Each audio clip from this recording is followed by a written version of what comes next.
বন্ধুরা, আমার লাইফে আমি এত দুষ্টু বাচ্চা কোথাও দেখি না। আড়মঘাটা বাইপাসে একটু রেস্ট করতেছিলাম, বিছালি বিক্রয় করতে, যে দুপুরে প্রচন্ড রোদ পড়তেছিল। দেখেন এর কাণ্ড।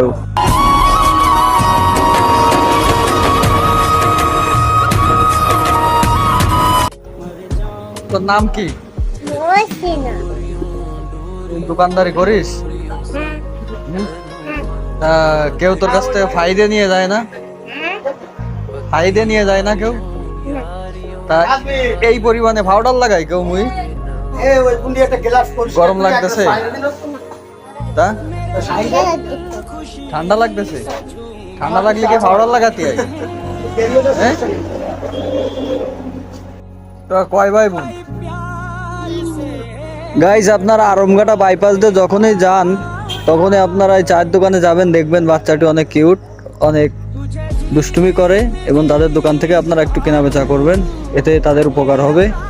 তার মার সাথে সে দোকানে থাকে। ইনশাল্লাহ নেক্সট আপনাদের আরও সুন্দর সুন্দর ভিডিও নিয়ে আসবো, যদি কারোর উপকার হয়।